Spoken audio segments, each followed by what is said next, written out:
कालिया नाग तो उसे देखते ही निकल जाएगा।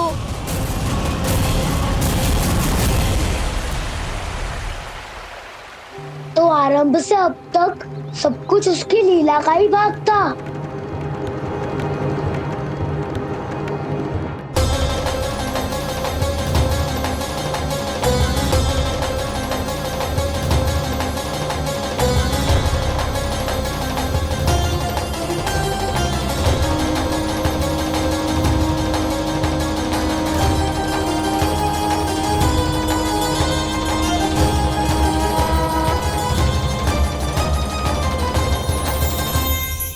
इतना सुंदर रूप, मन मोहने वाली मुस्कान, अद्भुत तेज और भगवान जैसी दिव्यता। कौन हो तुम? हाँ, तुम्हें देखकर तो हम सब सम्मोहित ही हो गए।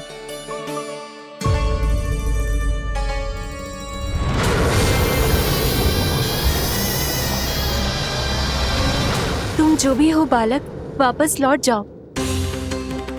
हमारा हृदय तुम्हें ही देखते रहना चाहता है, किंतु यदि हमारे पति जाग गए तो तुम्हें अवश्य हानि पहुंचाएंगे। ये बहुत विषैले है बालक, कालकोट जैसे भयानक। इनके विष से तुम नहीं बच सकोगे। नंदराज, कालिया नाग के विष का प्रभाव बढ़ते ही जा रहा है। पहले 8 कोस तक उसके विष का प्रभाव था, अब तो 1 योजन से अधिक क्षेत्रों में फैलो है। जल पीने के प्रयास से अनेक पशु मारे गए हैं और नदी के निकट के वृक्ष और वनस्पति सब नष्ट होने लगे।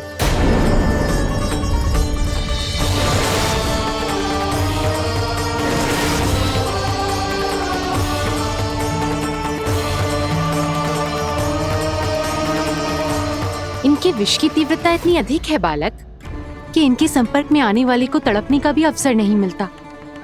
इनके विष की अग्नि क्षण भर से भी कम समय में प्राणवायु को जलाकर राख कर देती है।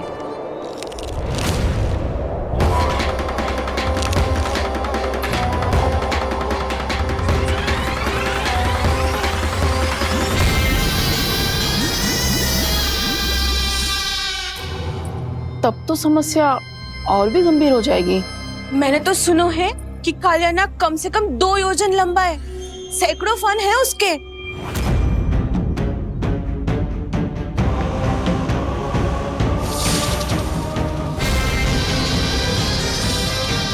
इसका अर्थ तो ये है कि हम दोनों ओर से फंस गए। एक और कंस को 1 कोटि कमल पुष्प देने जो कि कालिया नाग के क्षेत्र में पड़ते हैं, और दूसरी ओर उस कालिया नाग का विष यमुना जी के क्षेत्र में बढ़ता ही जा रहा। इसके कारण हम ही नहीं, निर्दोष पशु पक्षी भी संकट में। इन दोनों समस्याओं का एक ही समाधान है, उस कालिया नाग का सामना करना। और ये ना समझ आ रहा कि हम ये करेंगे कैसे, क्योंकि ये बात साधारण मनुष्य के बस की ना है। हमारे लिए ये असंभव है।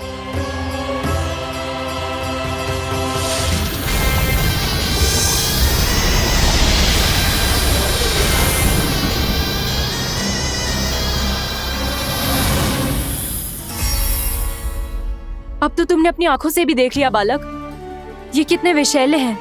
नींद में भी विष उगलते हैं। इससे पहले कि तुम्हें कुछ हो जाए, चले जाओ यहाँ से, मान लो हमारी बात।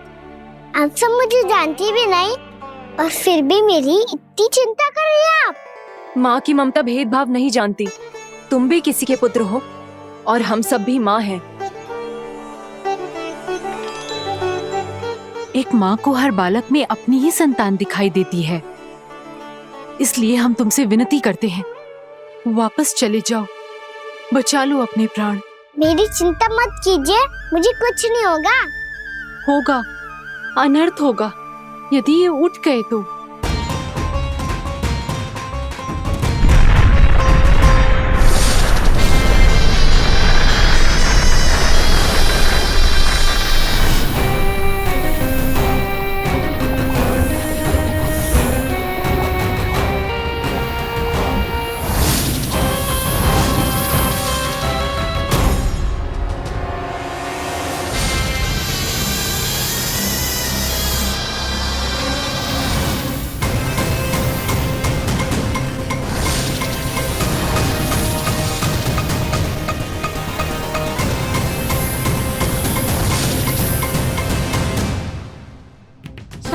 होते हुए भी अपने इश्क को केवल वही देख सकता है जो अपना अभिमान त्याग चुका हो। पर पूर्व जन्म में मेरा भक्त होने के नाते मेरा सत्य स्वरूप देख पाने में मुझे इसकी सहायता करनी चाहिए।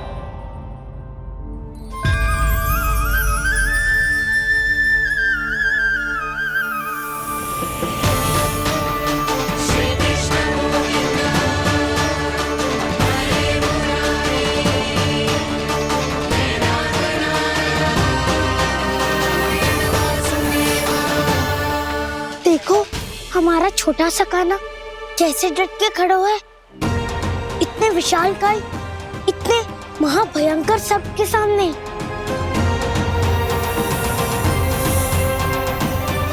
ये कोई भगवान नहीं है जो इसके सामने हाथ जोड़ रही हो तुम सब।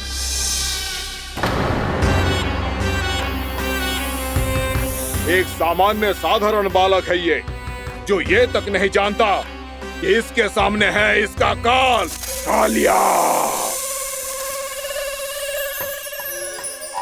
तू कौन है बालक? मेरे इतने निकट आकर भी तू जीवित कैसे है? मेरी नहीं, अपनी चिंता करो कालिया। बहुत मनमानी कर ली तुमने। अब बस मैं तुम्हें रोकना हूँ। अब बस मैं तुम्हें रोकना हूँ। मैं तुम्हें रोकना हूँ। बित्ते भर का है तू, मेरे विष के बारे में जानता ही क्या है? और कहता है मुझे रोकने आया है। किससे? किससे रोकना चाहता है तू मुझे? मुझे क्रोध दिलाने की भूल मत कर बालक। अपनी फुंकार से ही तेरी इस मुस्कुराहट को अंतिम मुस्कुराहट बना सकता हूं मैं। शीघ्र बता, कौन है तू और किसने भेजा है तुझे? तुम्हें आवाज भी है कि अपनी पुकारों से तुम कितना विष भूल चुके हो। पवित्र यमुना नदी को कितना दूषित कर दिया तुमने। और यही नहीं, तुम्हारे कारण निकट के जीव जंतुओं, वृक्ष, वनस्पतियों सबको हानि पहुंच रही है। तो क्या? मुझे उससे क्या? मुझे है, मुझे है। आपत्ति है मुझे तुम्हारे इस व्यवहार से, और इसीलिए तुम्हें यहाँ से जाना होगा, यहाँ से जाना होगा।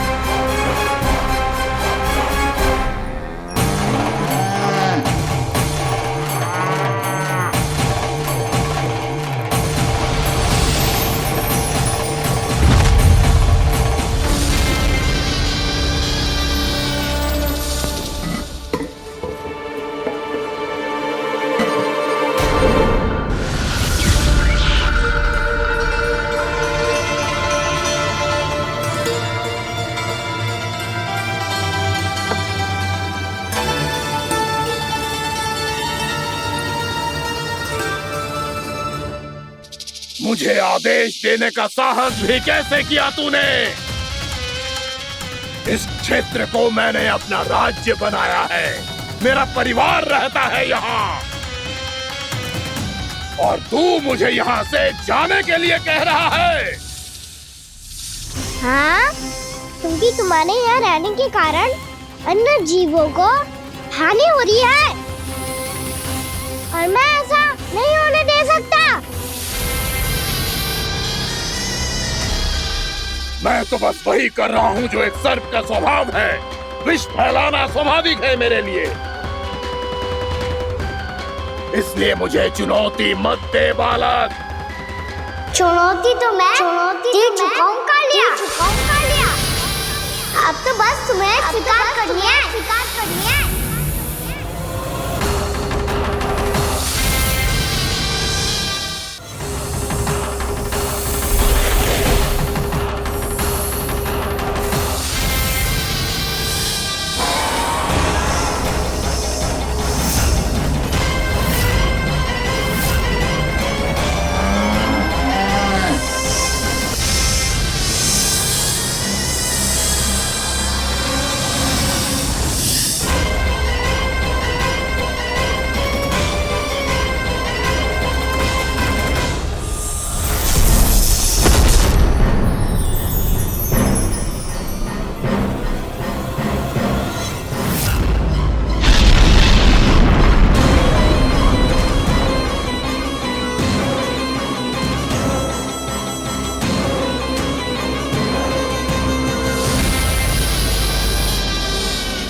अपनी भूल को पहचानो कालिया। तुम जो कर रहे हो वो अनुचित है।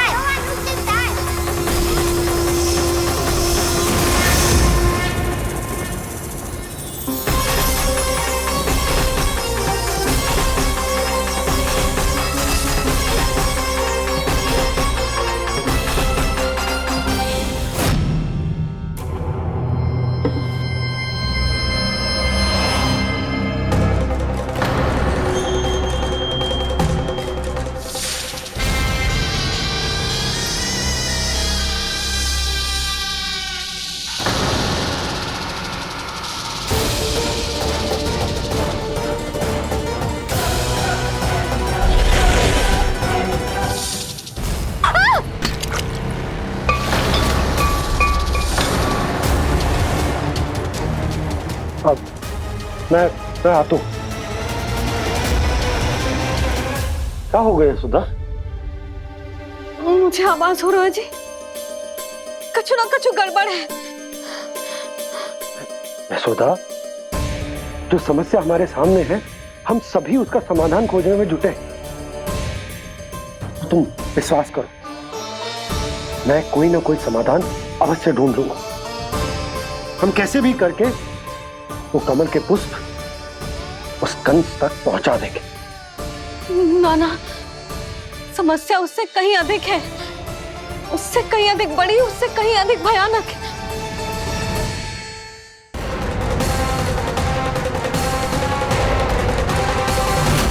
विस्की ये बूंद से ही सबके प्राण चले जाते हैं। इसने तो विस्की धारियां फेंकी है खाना पे। कान्हा कैसे बच्चे को अधिक विष से? इसका विष तो क्या, ये सर स्वयं भी छू तक नहीं पाएगा हमारे कान्हा को।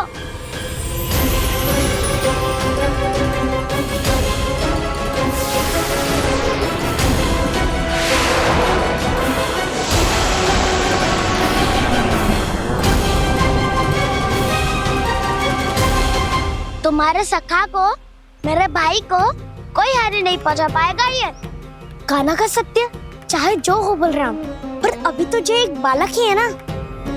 देखो कैसे विष के कारण स्थिर हो गया है।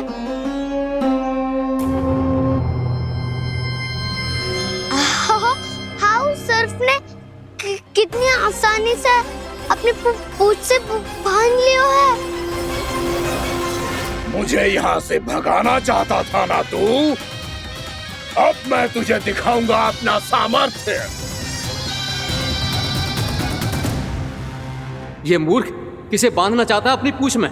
उन्हें जिनका विस्तार सारे ब्रह्मांड में है, या उन्हें जो स्वयं अनंत है? पर देवराज, प्रभु ऐसा करने ही क्यों दे रहे हैं कालिया को? आप सब भूल रहे हैं देवगण। कालिया पूर्व जन्म में प्रभु का बहुत बड़ा भक्त था। उसी भक्ति का फल मिल रहा है अब इसे। वैसे भी भक्तों के मन का भाव सबल हो तो भगवान तो सहज ही बंध जाते।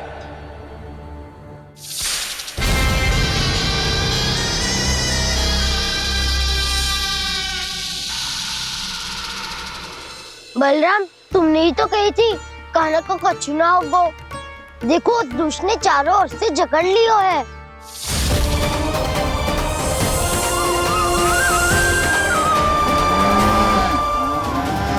ये क्या कह रही हो तुम? सुधा जी, क्या हुआ? घबरा क्यों रही हो आप? सुलक्षणा, मुझे आभास हो रहा है कुछ बहुत बड़ी अनहोनी हो गई है। नंदराज, नंदराज, नंदराज!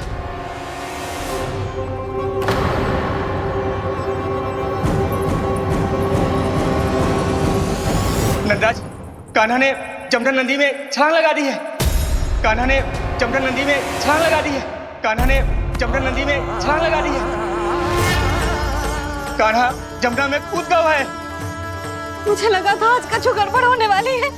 मुझे आज कान्हा को ना जाने देना चाहिए था।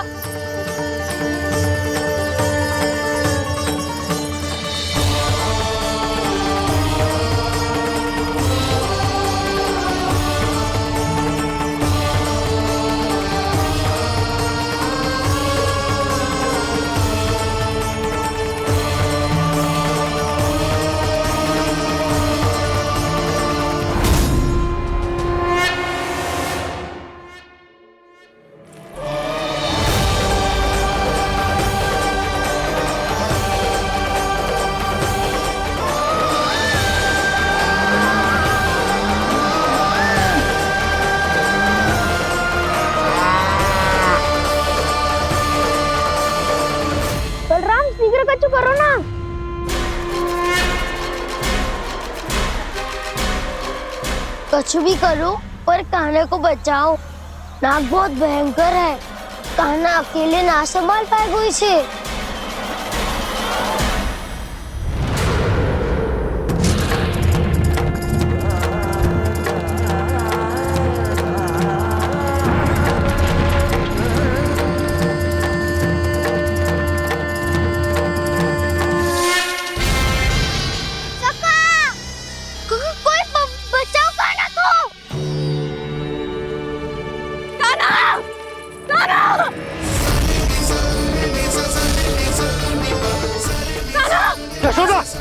यशोदा रुको। छोड़ दो मुझे, छोड़ दो मुझे। जीजी संभालो, बावली हो गई है। जीजी संभालो। कान्हा, कान्हा।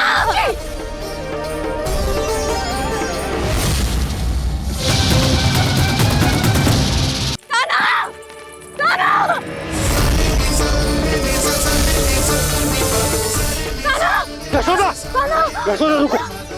छोड़ दो मुझे, छोड़ दो मुझे। जीजी संभालो, बावली हो गई है। जीजी संभालो। कान्हा, कान्हा। देखो अब कैसे तुम्हारे अस्थियों को तोड़कर छोटे छोटे टुकड़ों में बदल दूंगा मैं।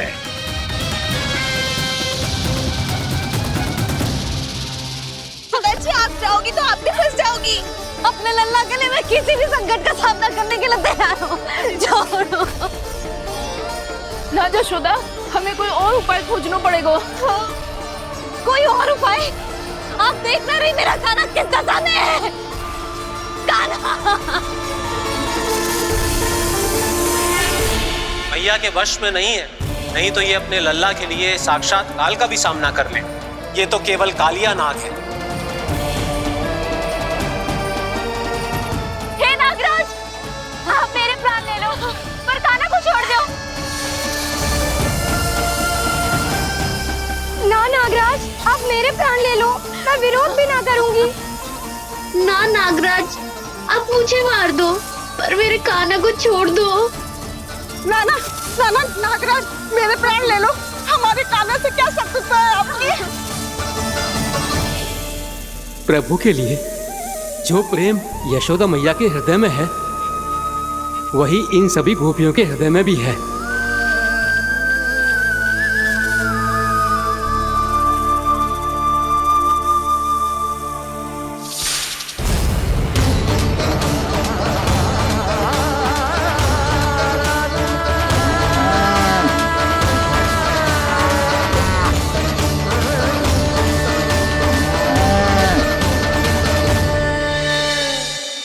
यशोदा, यशोदा,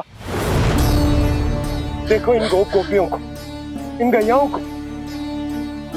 इन सब के मन में भी तुम्हारी भांति ही ममता भरी हुई।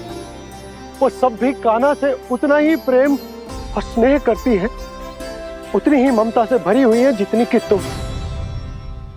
तो तुम ही सोचो, जिसके साथ इतनी ममता और इतना स्नेह, इतना प्रेम, उसका कोई क्या कर सकता है? उस काले नाग का वेश इस सब आशीर्वादों के सामने कछु न है। कछु करो जी। उसे बोलो वो मेरे प्राण ले ले, मेरे कान्हा को छोड़ दे। यशोदा,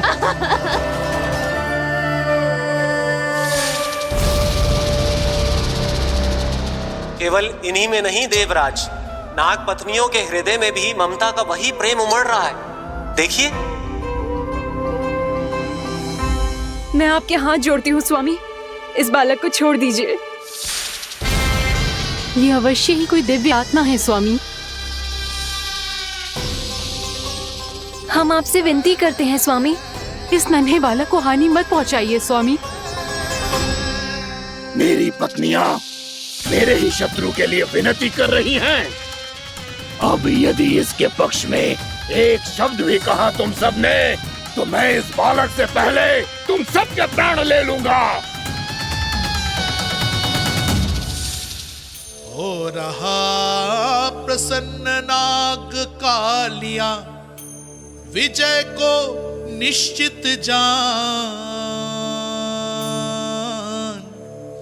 रोते बिलखते व्याकुल सब संकट में देख कान्हा के प्राण।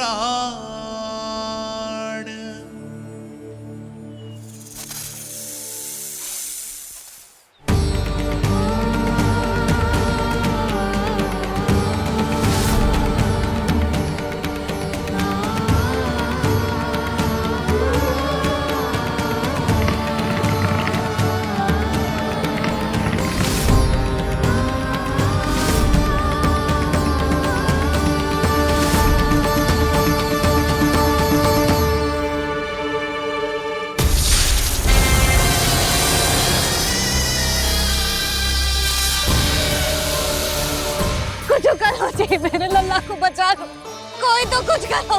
जीजी संभालो जी। यशोदा, यशोदा तुम शांत हो जाओ, मैं कान्हा को वापस लेकर आऊंगा,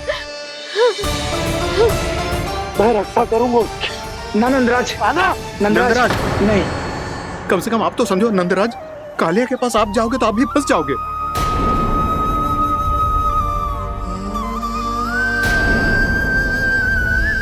बलराम, तेरा भाई इतनी भीषण संकट में है और तुझे जरा भी दुख ना हो रहा? क्या आप सब अब तक नहीं समझ पाए कि कान्हा सच में कौन है? छोटे बाबा, आप तो उसका सत्य जानते हैं ना?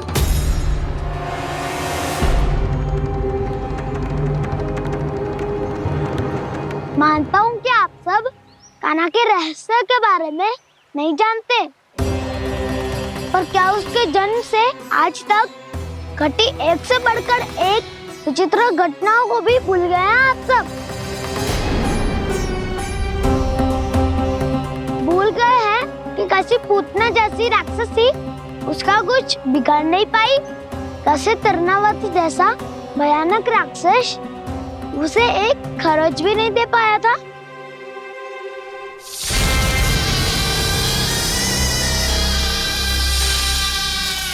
आप सबने अपनी आंखों से देखा था ना, बकासुर से कान्हा की रक्षा करने देवता स्वयं आए थे, पर सत्य तो ये है कि वो सभी देवता भी उस असुर के सामने असमर्थ हो गए थे।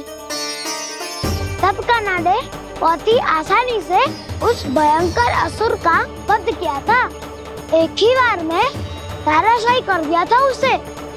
तो आप सभी सोचिए, बार बार ऐसे असाधारण कार्य करने वाला बालक साधारण कैसे हो सकता है?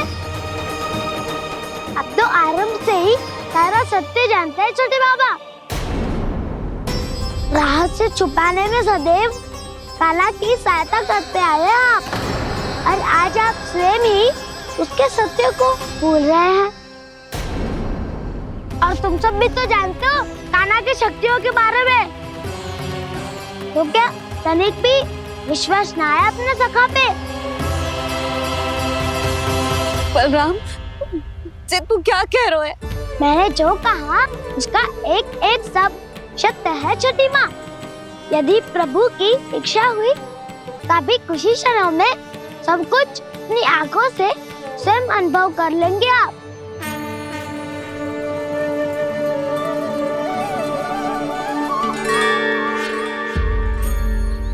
शांताकारं भुजगशयनं पद्मनाभं सुरेशं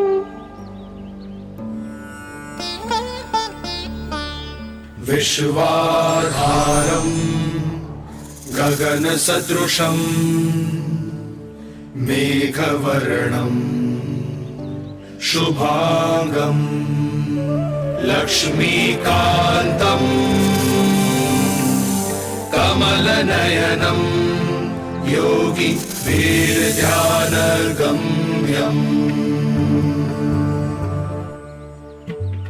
वन्दे विष्णुं भवभयहरं सर्वलोकैकनाथम्।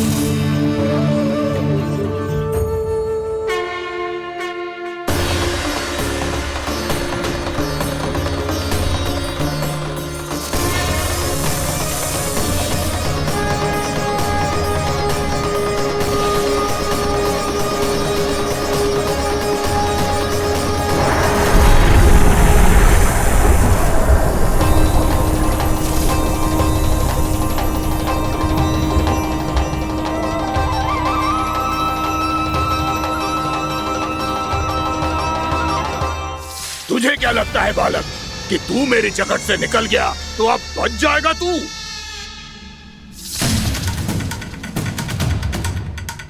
मेरे विष से अपनी प्राण रक्षा करने में सफल रहा, मेरी जकड़ से भी छूट गया, पर मेरे दंश से नहीं बच पाएगा।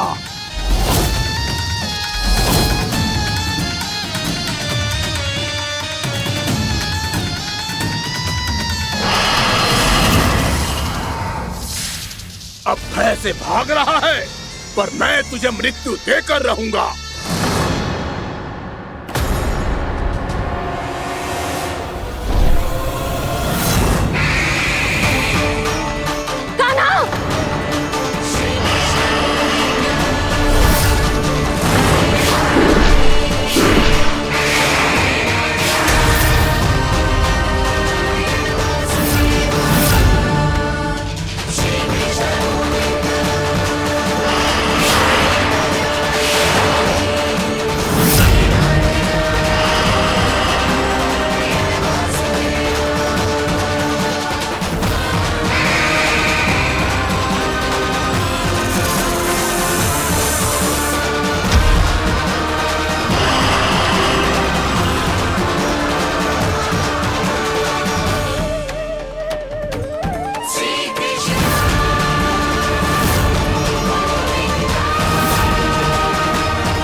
मेरा नन्हा सा कान्हा कितनी देर भाग पाएगा?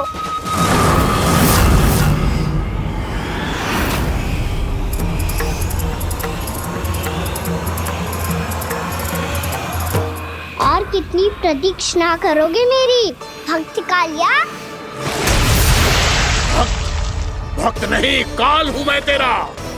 जब अहंकार का मुकुट बुद्धि को ढक लेता है तो भक्त अपने भगवान को भी नहीं पहचान पाता।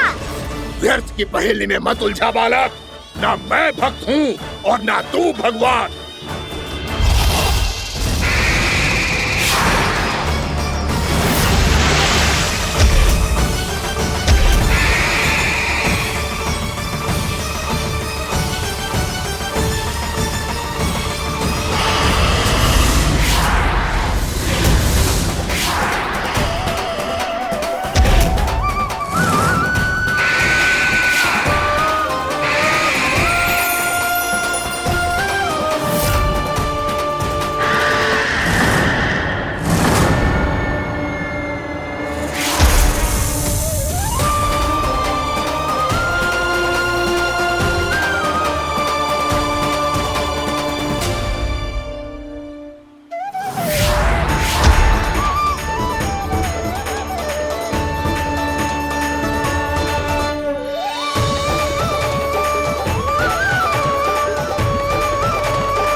उसे छूकर कालिया नाग का हलाहल जैसा विष भी चरणामृत बन गया है और यमुना जी के जल में फैल चुके विष के प्रभाव को भी नष्ट कर रहा है।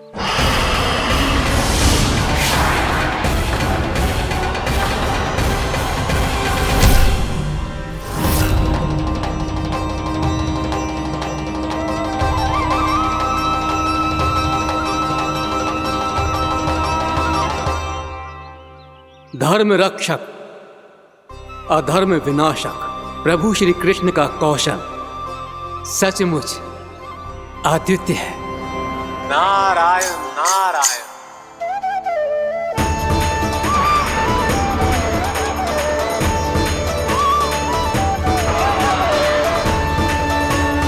मेरा भार तुम्हारे भीतर के अहंकार का प्रतीक है कालिया। अब तुम्हारा अहंकार, तुम्हारा अर्पण मेरे पाँव के नीचे है और तुम्हारी पूंछ अर्थात तुम्हारे प्राण मेरे हाथों में। अब तुम क्या करोगे भक्त?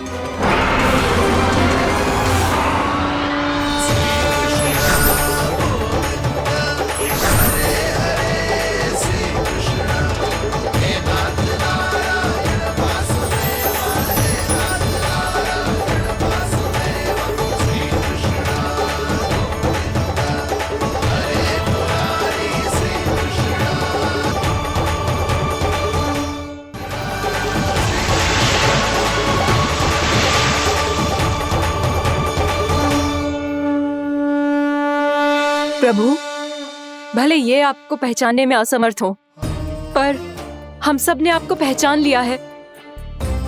हाँ प्रभु, एक भक्त होने के नाते और एक अर्धांगिनी और माँ होने के नाते मैं आपसे इनके प्राणों की भिक्षा मांगती हूँ।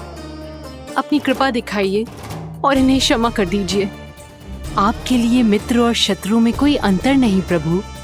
उसी तरह आपकी कृपा और दंड में भी कोई अंतर नहीं। दोनों दया ही तो हैं, अकारण ही किसी को प्राप्त नहीं होती। हमें विश्वास है कि हमारे पति को मिला ये दंड कोई अभिशाप नहीं है, आपका वरदान है। ये सत्य है प्रभु कि इनसे बहुत से पाप हुए हैं। इनके विष से बहुत सारे जीव जंतु को हानि पहुंची है, पर अब आपके चरण इनके शीश पर पड़ गए हैं। ऐसी कृपा तो बड़े बड़े महान महात्माओं को भी दुर्लभ है, और इन्हें प्राप्त हुआ तो अवश्य ही ये किसी महान पुण्य का ही फल है। हे प्रभु, उन्हीं पुण्य कर्मों की शक्ति का आह्वान कर मैं आपसे विनती करती हूँ, इन्हें प्राणदान दीजिए। मैं अपने इस भक्त को क्षमा अवश्य करूंगी देवियों, यदि ये अपने अहंकार को त्याग कर मुझे पहचान ले तो।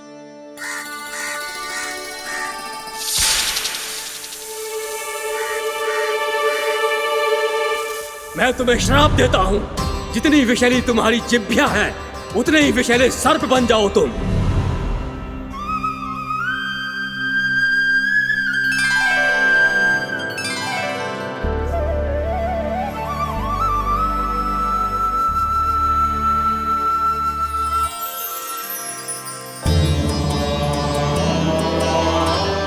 नारायण, मुझे क्षमा कीजिए नारायण। मैं तो आपका परम भक्त था, किंतु मैं आपको पहचान नहीं सका। इसका दंड तो मुझे मिलना ही था, किंतु मैं अब प्रायश्चित करना चाहता हूं। इसके लिए यदि आप मेरे प्राण भी ले लेंगे तो भी मुझे कोई दुख नहीं होगा। मैं अपना जीवन, मृत्यु और अपना अस्तित्व सब कुछ आपको समर्पित करता हूं। तुम्हें तुम्हारी क्रोध के कारण श्राप मिला, जिसे विशाल सर्प के रूप में तुम्हारा जन्म हुआ, और सर्प का तो स्वभाव है विष फैलाना। इसीलिए तुम्हें दंड नहीं दूंगा मैं, सिर्फ सभी अपराधों का पश्चाताप कर लिया। इसीलिए मैं तुम्हें क्षमा करता हूँ कालिया।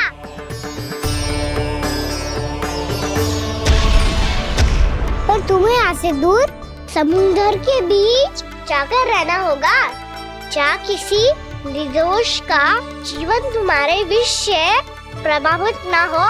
मैं चाहकर भी आपकी इस आज्ञा का पालन नहीं कर सकता।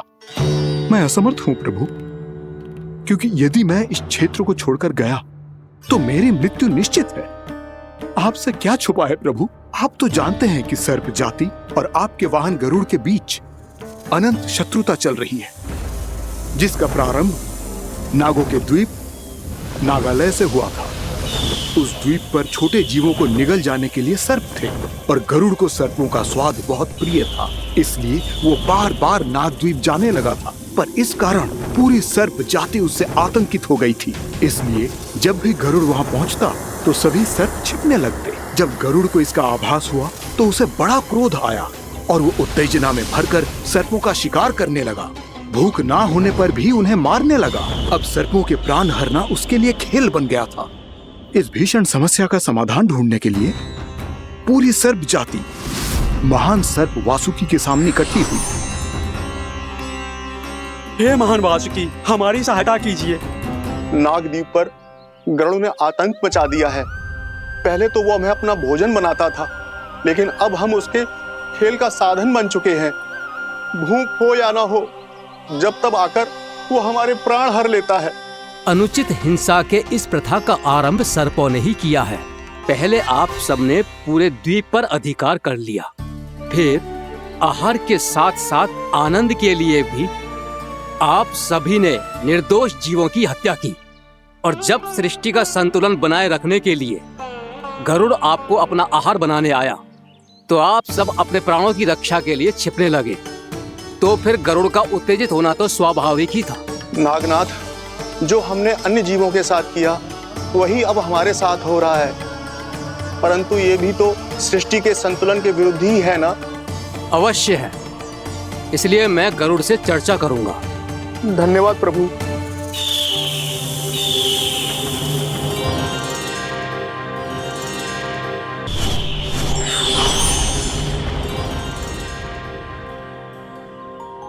श्री नारायण के वाहन पक्षीराज गरुड़, मैं संपूर्ण सर्प जाति की ओर से आपसे एक निवेदन करने आया हूँ। कहिए, क्या कहना चाहते हैं आप? हे पक्षीराज, यदि आप हम पर ऐसे ही आक्रमण करते रहे तो शीघ्र ही हमारी प्रजाति समाप्त हो जाएगी। इसीलिए हमारी आपसे विनती है, यदि आप उचित समझें तो सर्पों के किसी एक घर से हम आपको एक सर्प प्रतिदिन अर्पित करेंगे। आप उसको आहार बनाइए और अन्य सर्पों को जीवित रहने का अधिकार दीजिए। मुझे स्वीकार है।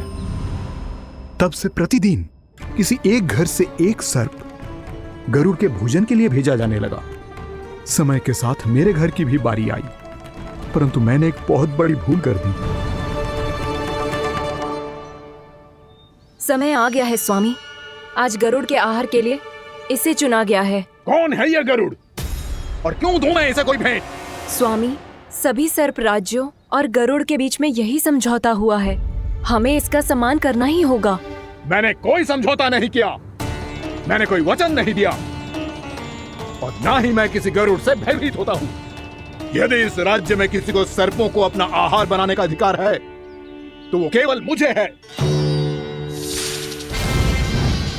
अब से गरुड़ को दी जाने वाली हर भेंट मुझे दी जाएगी, महाविषधारी महान नागराज कालिया को। यह और कुछ नहीं, मेरा अभिमान था प्रभु, और ये मेरे इस जन्म की सबसे बड़ी भूल थी, क्योंकि फिर जब गरुड़ को इस बारे में पता चला तो। कालिया, अभिमान में आकर तूने अपने काल को ललकारा है। जिस कालिया के नाम में ही काल छिपा है, तू उसे ललकारने का दुस्साहस कर रहा है गरुड़। स्वयं को भगवान विष्णु का वाहन कहता है तो वाहन का ही कर्म कर।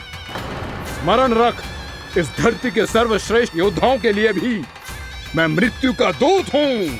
विनाश काले विपरीत बुद्धि, तुझ जैसे मूर्ख सदा इस युक्ति को सार्थक करते आए हैं। अपने विनाश को आमंत्रण किया है तो अब भोग।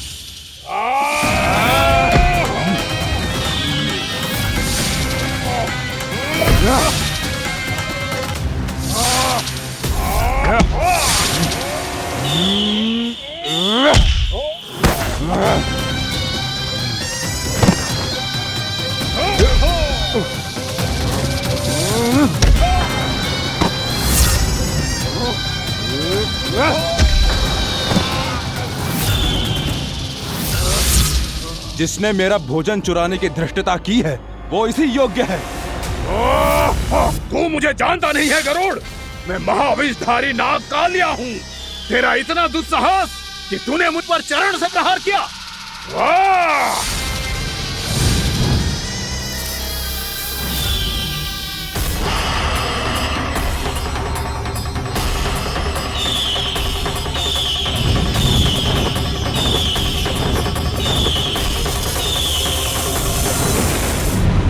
मैं अपने अभिमान में भूल गया था कि गरुड़ मुझसे कहीं अधिक शक्तिशाली है। इसलिए अपने प्राणों की रक्षा करने के लिए मैं एक स्थान से दूसरे स्थान भागने लगा। नदियां, पर्वत, यहां तक कि मैंने सागर भी लांघ डाला, पर मैं जहां भी जाता गरुड़ के रूप में मेरा काल वहीं आ जाता। इसीलिए मृत्यु की आशंका से भयभीत होकर मैं अपने बड़े भाई मां कद्रू के प्रथम पुत्र अनंत शेषनाग से राय लेने चला गया। भैया, मैं यहां आपसे आपकी सहायता लेने आया हूं। मेरी एक छोटी सी भूल के कारण यह गरुड़ मेरा पीछा कर रहा है। मुझे हर समय हर स्थान पे ढूंढते रहता है। यदि उसने मुझे ढूंढ लिया तो वो निश्चित ही मेरे प्राण ले लेगा। मुझे कोई ऐसा स्थान बताइए जहां मैं अपनी पत्नी और अपनी संतानों के साथ शांति से रह सकूं। तुम यमुना नदी के किनारे वृंदावन क्षेत्र में जाके वास करो कालिया। गरुड़ वहां प्रवेश नहीं कर सकता, क्योंकि उसे ऋषि सोबरी का श्राप मिला हुआ है।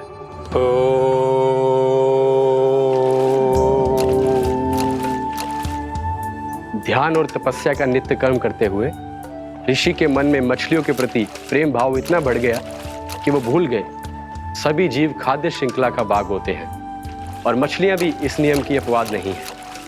उन्हें मछलियों की अटखेली इतनी अच्छी लगने लगी कि वो इस क्षेत्र के मछुआरों को भी मछली पकड़ने की अनुमति नहीं देते थे।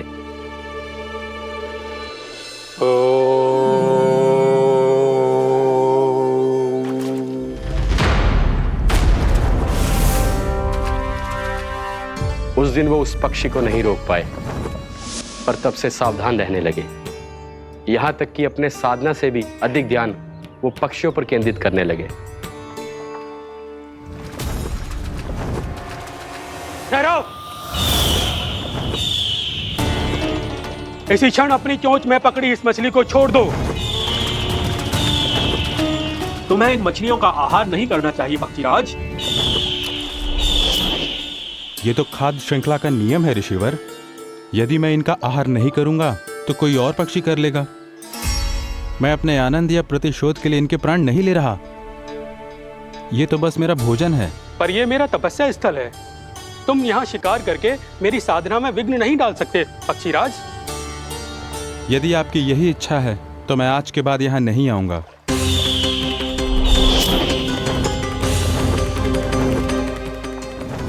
पर आज ये मछली मेरे आहार के रूप में पकड़ी जा चुकी है।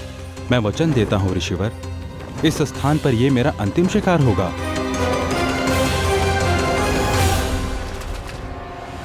आज के बाद यदि तुमने वृंदावन की निकट उड़ान भी भरी तो तुम सैकड़ों टुकड़ों में फटकर मारे जाओगे पक्षीराज। ये मेरा श्राप है।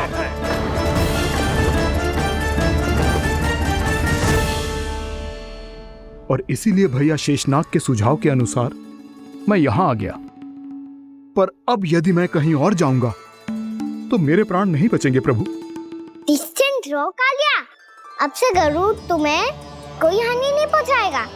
अब तुम्हारे फनों पर मेरी पक्षिंग बन गए कालिया, इसीलिए अब से तुम्हें गरुड़ से कोई भय नहीं होगा।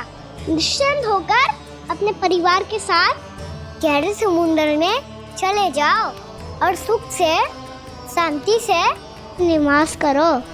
पर ध्यान रहे निर्दोष जीवों को हानि ना पहुंचे। आपने मुझे जीवन दान दे दिया प्रभु, इस उपकार से मैं कृतज्ञ हूँ प्रभु। आदेश दीजिए, मैं आपकी सेवा कैसे करूं? तुम्हारे जल क्षेत्र से 1 कोटि कमल पुष्पों को लेने की अनुमति दे दो कालिया। यही मेरी सेवा होगी। प्रभु, ये तो मेरा सौभाग्य होगा।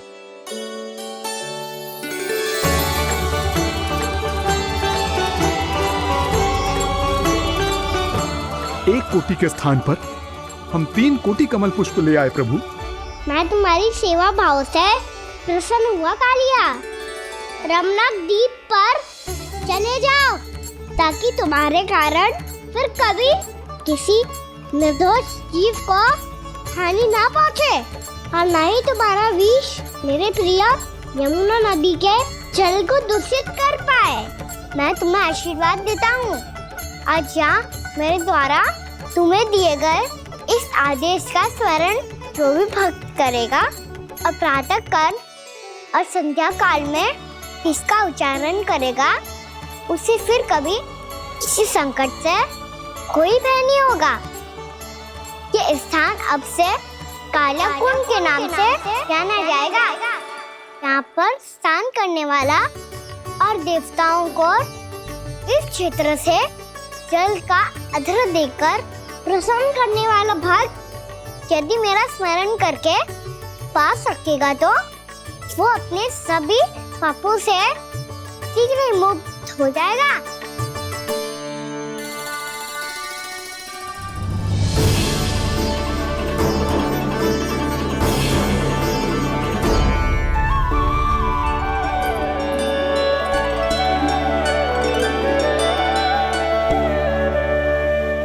कौन है जी भगवान जिसने अभी अभी कालिया जैसे विशाल विस्तर का सामना किया? क्या एक साधारण बालक जो शीत की अधिकता से ठिठुर रहा है? क्या करूं? मैं लल्ला को ममता के आंचल में छुपा लूं या भक्त बनकर प्रभु की लीला देखती रहूं? क्या करूं मैं?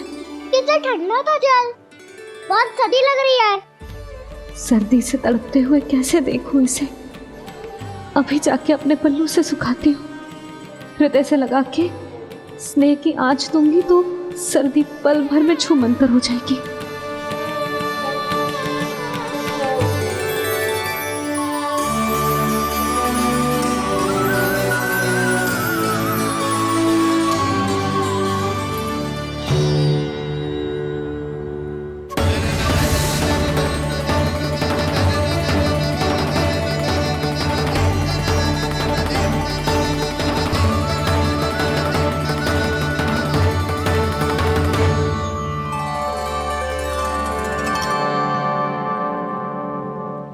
मेरी आवश्यकता ना है इसे।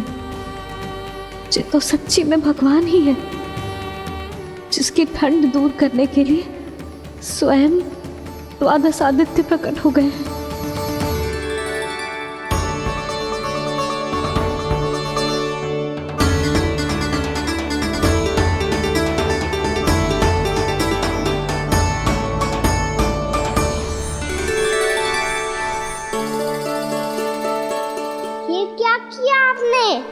मैया मुझे अपने हृदय से लगाने वाली थी कि आप सब प्रकट हो गए। क्षमा कीजिए प्रभु, पर आपको भीगा हुआ देखकर, ठंड से ठिठुरता हुआ देखकर हमसे रहा नहीं गया। हम अपने वश में नहीं थे प्रभु। भक्ति से भावुक होकर हम प्रकट होने पर विवश हो गए थे। हमारी किरणें जैसे स्वयं ही फूट पड़ी और दौड़ पड़ी आपको सुखाने के लिए। मैं आपका प्रेम, आपकी भक्ति समझता हूं आदित्यगण, और इसीलिए इस समय मैं जहां खड़ा हूं, इस स्थान को द्वादश आदित्य टीला के नाम से जाना जाएगा। द्वादश आदित्य टीला के नाम से जाना जाएगा। हम धन्य हो गए प्रभु। और कहाँ जा रहा है? जो गड़बड़ किया है उसे सुधारिए तो सही। प्रभु आज्ञा दीजिए। अपना दाब इतना अधिक बढ़ा दीजिए कि मुझे स्वेद आने लगे, ताकि मैया मुझे स्वेद में लीला देख के और भूल जाए कि मैं ही भगवान हूँ, और मैया मुझे अपनी गोद में उठा के ले जाए।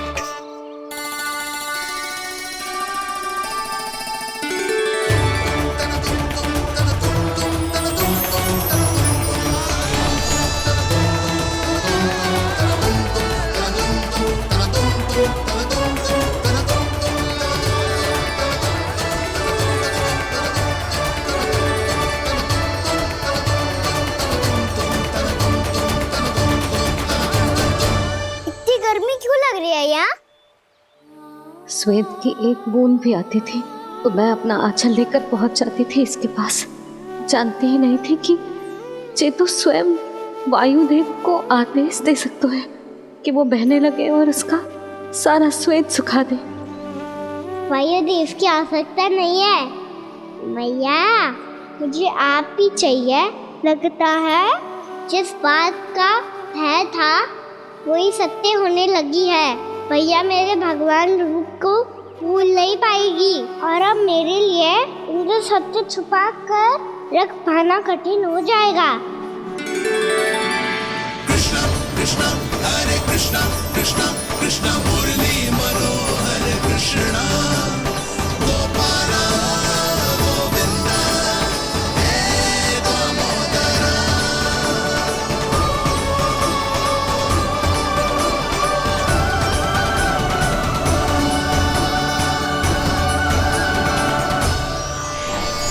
प्रभु, आपके श्वेत से बने इस प्रसंगदान सरोवर का प्रणाम स्वीकार कीजिए।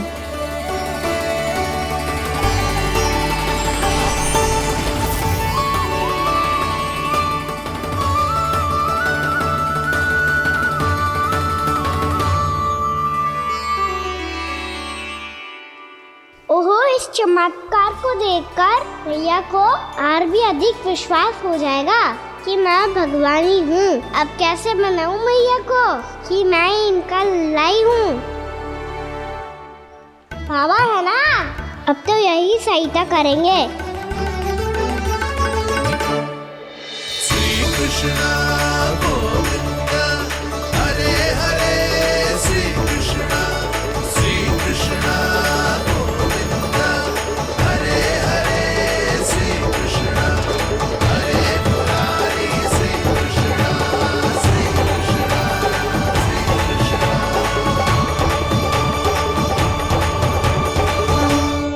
बाबा एक कोटी ना, मैंने तो 3 कोटी कमल पुष्पों का प्रबंध कर दिया है और चिंता करने की आवश्यकता ना है। 1 कोटी कमल के स्थान पर 3 कोटी कमल पुष्प मिल गए हैं। हाँ कान्हा, मैं उचित संदेश के साथ ये सारे पुष्प उस कंस के पास भिजवाता हूँ। महाप्रक्रमी कान्हा की जय। वृंदावन रक्षक कान्हा की जय। महाप्रक्रमी कान्हा की जय। भानु जी नंदराज, बाकी गांव वालों को लेकर ये सारे पुष्प इकट्ठा करो और कंस के दरबार में पहुंचाओ। जी।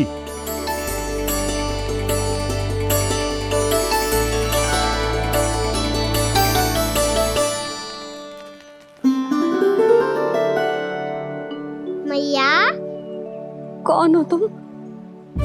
मुझे पता था मैया, जब आपको सत्य पता चलेगा तो आप मुझे मैया की तरह स्नेह ना कर पाओगी। इसीलिए आज तक सत्य छुपाता आया हूँ, ताकि आपकी ममता, आपका प्रेम अनुभव करने का अवसर मिलता हुआ है मुझे। और फिर आज को बताया था ना, जो रहस्य तुमने बरसों तक छिपाया था उसका भेद खुलने में तुम्हारा ही योगदान है। मुझे कालिया के शीश पर अपने पद चिन्ह रखकर उसे मुक्त कराना था दाऊ, वचन दिया था मैंने उसे। इसके अतिरिक्त निर्दोष पशु पक्षियों के जीवन को कालिया के विष से ही बचाना था मुझे। इसमें कंस को तो सम्मिलित करना ही था, ताकि जब मैं कालिया का सामना कर रहा हूँ तो वो किसी और असुर को समस्या बनाकर वृंदावन ना भेज दे। पर इस सबसे बड़ा एक कारण और था दाऊ, मैं चाहता था कि मैया को सत्य पता चल जाए। पर क्यों कहा ना? क्योंकि मुझे लगने लगा था कि मैया से ये रहस्य छुपाकर इनके साथ धोखा कर रहा हूँ। अपराध बोध से दबा जा रहा था मैं।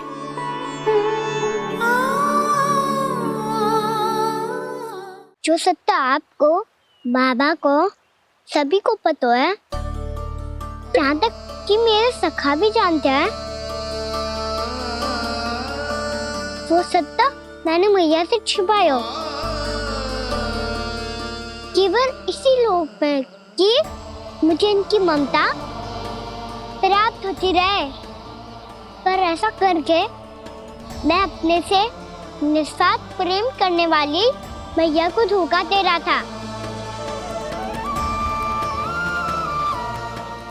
आप ही बताओ दाऊ, जो इस संसार में मुझसे सबसे अधिक भरोसा करता है, उसी के साथ छल कैसे कर सकता हूँ मैं? हाँ, मैं नारायण का अवतार हूँ, पर अपनी मैया का छोटा सा लल्ला भी तो हूँ।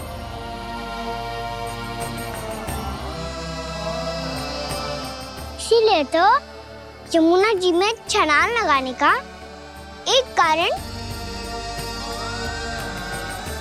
इस गेंद को लेने जाना भी था। ने स्नेह से बनाई थी मैया ने गेंद, इसे अपने से दूर कैसे होने देता मैं? आपको आभास भी ना है मैया कि आप मेरे लिए कितने महत्वपूर्ण हो। ये सत्य है कि सभी देवता, प्रकृति, भक्त, ये सब है मेरा ध्यान रखने के लिए, मेरी सेवा करने के लिए। पर क्या इनमें से कोई भी मेरी मैया का स्थान ले सकता है? और आप भी तो यही चाहती थी कि मैं आपका लल्ला बन के आऊं, कि मैं आपका लल्ला बन के आऊं, कि मैं आपका लल्ला बन के आऊं। आज जैसे आपने मुझे अपनी गोद में लिटा रखा है, क्या कुछ ऐसा नहीं हो सकता कि शीघ्र ही मुझे आपको अपनी गोद में खिलाने का अवसर मिल जाए? मैया, नारायण का अवतार होना क्या इतनी बड़ी समस्या है कि आप हृदय से भी राह लगा सकते? मैया,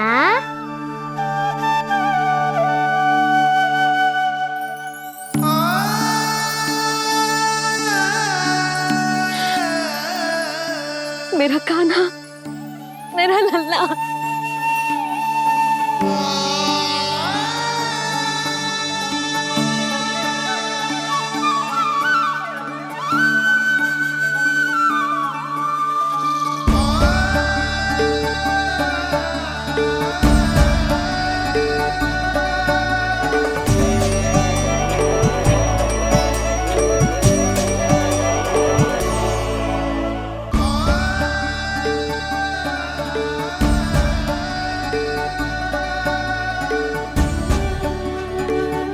ये सत्य है कि ये जानने के बाद कि तू श्री नारायण का अवतार है, मैं तुझे भगवान की तरह ही देख पाऊंगी। पर मेरे हृदय की जो ममता है ना, वो भक्त से कहीं अधिक है लल्ला। फिर चाहे तू साधारण बालक हो या श्री नारायण का अवतार, तू सदैव ही मेरा लल्ला है, मेरा लल्ला था और सदैव ही रहेगा।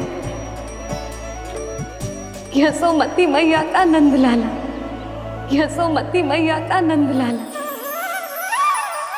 यशोमती मैया के नंद लाला, यशोमती मैया के नंद लाला, यशोमती मैया के नंद लाला, यशोमती मैया के नंद लाला।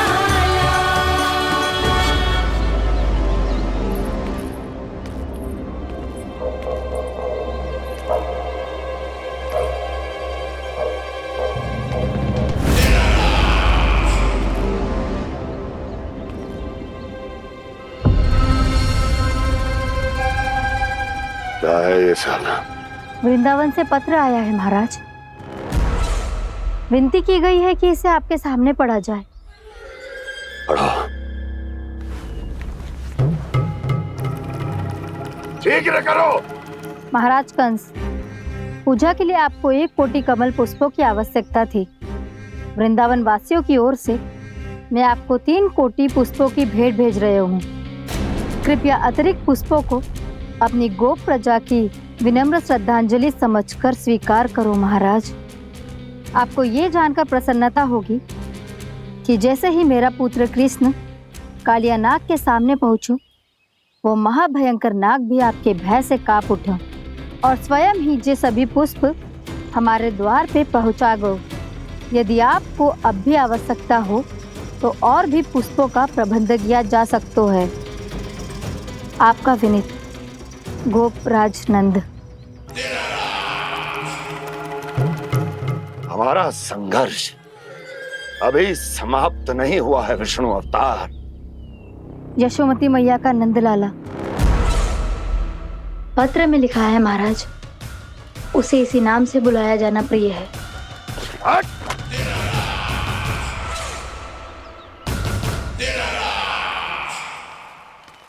जैसे आपने कही वैसे ही करो। हमने कंस के राजभवन को पुष्प से भर दियो है।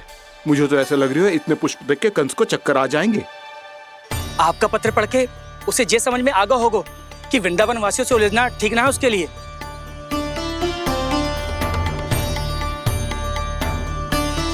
वैसे ही हमारे श्री कृष्ण हमारी रक्षा करने के लिए है ना।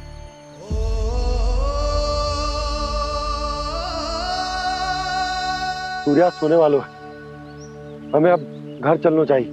मुझे बहुत थकान लग रही है नंदराज। हाँ, मैं भी बहुत थक गई हूँ। नंदराज, कमल पुष्पों को गाड़ी में लादकर मथुरा पहुंचाने में अब हम भी बहुत थक गए।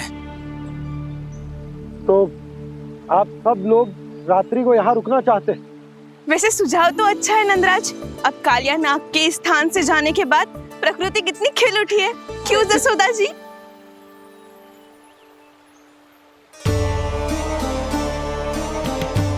सब सामान्य है, ये जान के भी कि कान्हा भगवान नारायण का अवतार है, किसी को कोई अंतर ही ना पड़ रहा है। तो फिर मेरा मन क्यों अटको है अभी तक? क्यों बार बार मैं इस दुविधा में पड़ जाती हूँ कि कान्हा को एक भक्त के जैसे देखूं या मैया के जैसे? ऐसा इसीलिए है मैया क्योंकि ना तो आपकी भक्ति में कोई कमी है और ना ही ममता में। तो फिर ठीक है, आज हम यहीं रात बिताएंगे। सब लोग विश्राम करिए। जय हुइलाबाद। जय हुइलाबाद। रात वन में भयभीत क्यों हो रहे हो बसंता? श्री नारायण का अवतार कान्हा है ना हमारे साथ।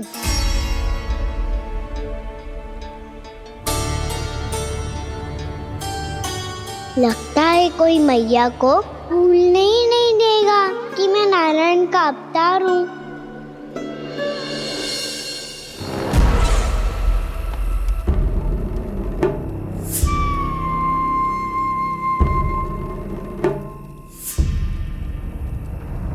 तुम्हें पूर्ण विश्वास है ना गुप्तचर? ये सब कुछ उसी बालक ने किया है। उसी ने कालिया को पराजित करके यहां से दूर भेज दिया है। मैंने अपनी आंखों से देखा है महाराज। और वृंदावन के सभी वासी इस समय वन में विश्राम कर रहे हैं, ये सूचना पक्की है। वो सब पूरी रात वन में ही बिताएंगे महाराज।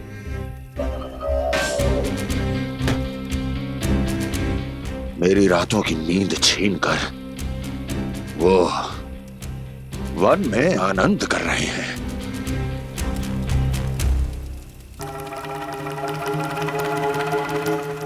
किंतु मैं उनके इसी आनंद को मृत्यु के करुण रूतन में बदल दूंगा। उनके चारों ओर प्रकाश होगा, सूर्य की चमक जैसा, आंखें चौंधिया देने वाला प्रकाश। किंतु फिर भी ये रात उनके लिए सबसे अधिक काली होगी, क्योंकि मैं इस पूर्णिमा की रात को अमावस्या की रात बना दूंगा। कभी न समाप्त होने वाली अमावस्या।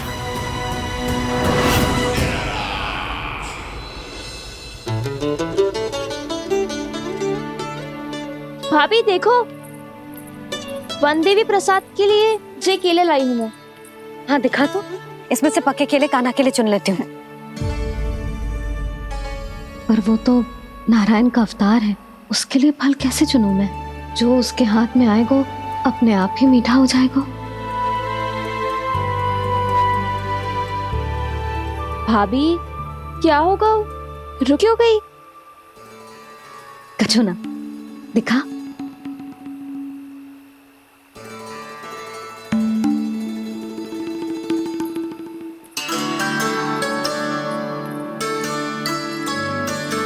कान्हा, तुझे भूख लगी आई होगी ना?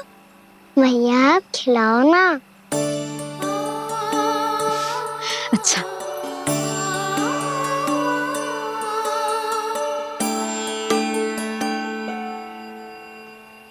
ले।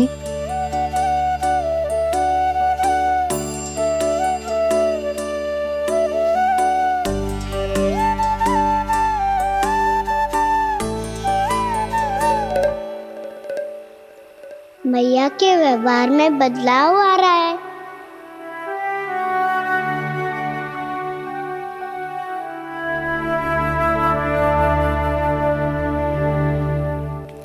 कान्हा, बंसी काका हम सबको वन में आग जलाना सिखा रहे हैं ताकि भयानक पशु को दूर करा जा सके। भैया मैं जाऊं?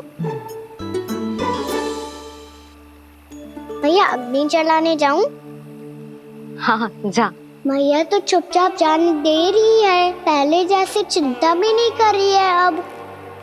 लल्ला सुन, अग्नि के साथ खेलियो मती और सुरक्षित दूरी बना के रखियो, समझ आई?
स्वयं को प्रकट करो दावानल।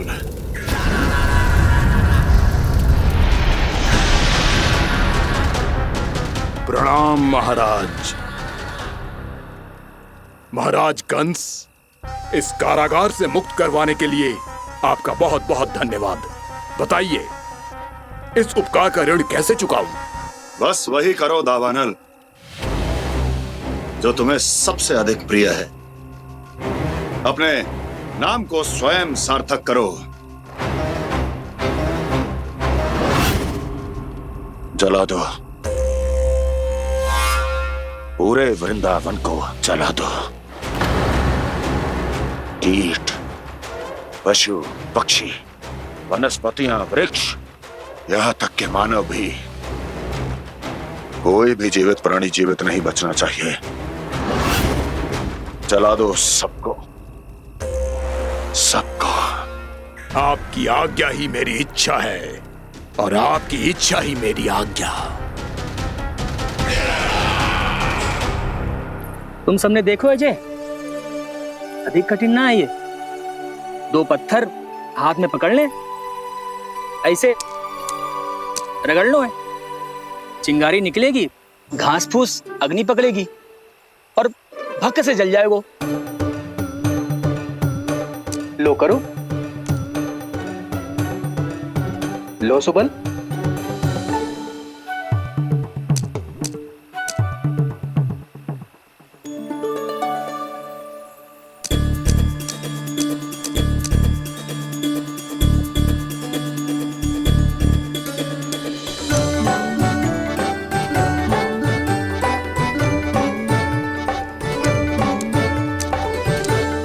ले कान्हा, तू भी प्रयास करके देख ले। पर जितना सरल जय कह रहे थे उतना सरल ना है अग्नि जलाना।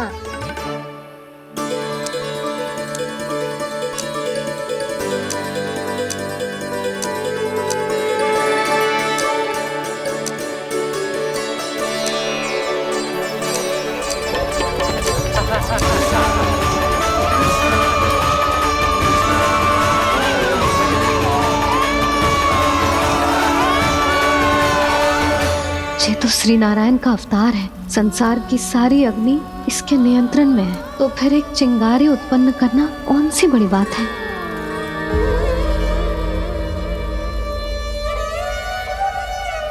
ऐसे तो मैया मुझे धीरे धीरे अपना लल्ला मारना ही भूल जाएगी। ये उचित नहीं है, अब मुझे ही कुछ करना होगा।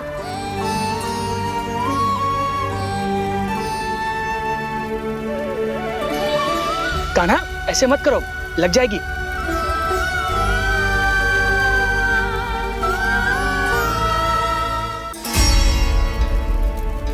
कान्हा, संभाल के, ध्यान कहाँ है तेरो? कालिया नाग का हलाहल जैसा विष जिसका कछु ना बिगाड़ पाई, जिस साधारण सी अग्नि उसे हानि कैसे पहुंचा पाएगी। मेरी ममता बार बार चिंता करने पे विवश कर देती है मुझे। भूल जाती हूँ मैं कि ये तो श्री नारायण का अवतार है। यही तो मैं चाहता हूँ मैया।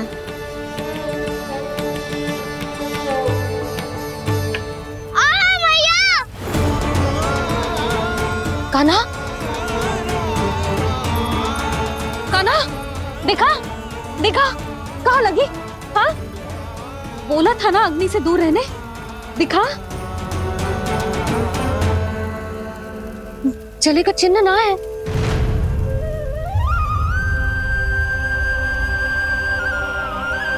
मेरे साथ खेल खेल रहा है जे। इससे पता है कि इसकी पुकार सुनते ही मैया ऐसे ही दौड़ी चली आएगी। नीचे नटखटपना बंद कर कान्हा।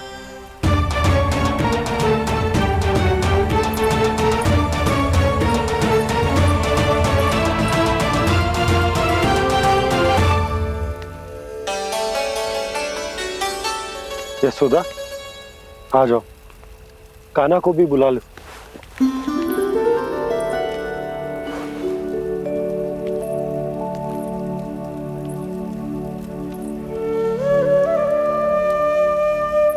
आपको तो पहले से पता था ना कान्हा के बारे में? हाँ, वो यशोदा, कान्हा ने मुझसे वचन लिया। ना ना, मैं आपको ताना ना दे रही। मैं तो बस ये सोच रही थी कि आप अपने आप को कैसे समझा पाते हो, ये जानते हुए भी कि वो श्री नारायण का अवतार है। आप उसके साथ सामान्य व्यवहार कैसे कर पाते हो? क्योंकि मैं भी अपने लल्ला के साथ सामान्य व्यवहार ही करना चाहती हूँ। उसे वैसे ही देखना चाहती हूँ, उसके साथ लाड करना चाहती हूँ, उसे डांटना चाहती हूँ, फटकारना चाहती हूँ। पर मुझे बार बार उसमें मेरे प्रभु दिखने लगते हैं। मेरे साथ भी ऐसा ही होता है यशोदा। पर जब मैं ये स्वीकार कर लेता हूँ कि जो हमारा लल्ला है, तो मैं भूल जाता हूँ कि जय श्री नारायण का अवतार भी। उसके बाद सांसारिक माया मुझे अपने अंदर जकड़ लेती है। यशोदा, तुम्हारे साथ भी कछु ऐसा ही होगा। संसार की मोह माया तुम्हें खुद में जकड़ लेगी और तुम जब भूल जाओगी कि वो भगवान का अवतार। और सच्ची कहूं तो भैया की ममता के आगे कोई भी माया ना टिक सकती। सबसे बड़ी होती है एक मैया की ममता। पर भक्ति का भाव भी कम प्रबल ना हो तो है जी। मेरे हृदय में ममता और भक्ति के बीच युद्ध चल रहा है। मुझे ना पता कौन सा भाव जीतेगा और कौन सा हारेगा। इसका अर्थ है कि मुझे कुछ भी ऐसा करने से स्वयं को रोकना होगा, जिससे मैया के मन में भक्ति का भाव प्रबल होकर हिंसा से जीत जाए। तो फिर ध्यान रखना कान्हा, अब सबके सामने कोई लीला मत कर देना तुम।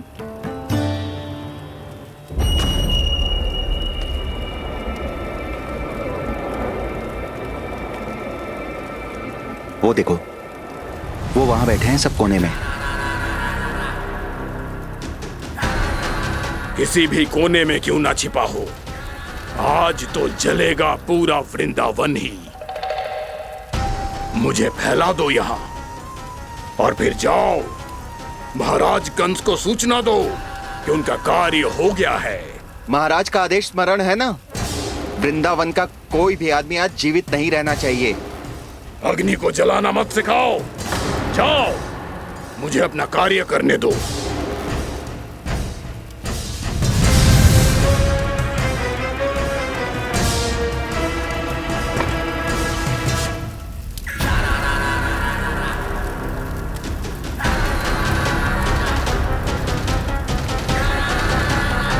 नारायण नारायण हरे हरे, श्रीमन्नारायण नारायण हरे हरे, भजमन नारायण नारायण हरे हरे। क्या हुआ कान्हा?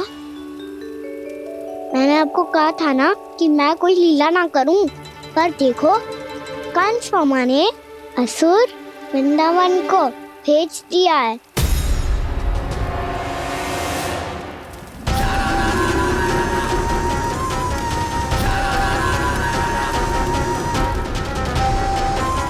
दावानल और दांत बन के अग्नि। अब क्या करोगे तुम? वही जो मैं क्या क्या सबके सामने ही ऐसा कछु ना करूंगा जो लीला लगे, पर सबकी दृष्टि से छुपकर तो कछु करना होगा दाव। इससे पहले कि ये दावानल पूरे वृंदावन को लील जाए। पर कान्हा करने क्या वालों है?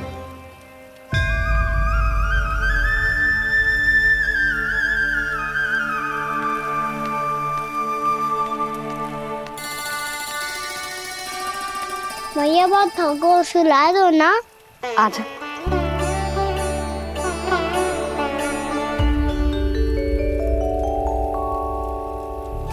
लोरी गाओ ना मैया। सब जन आंखें बंद कर लो, मैया लोरी सुना रही है।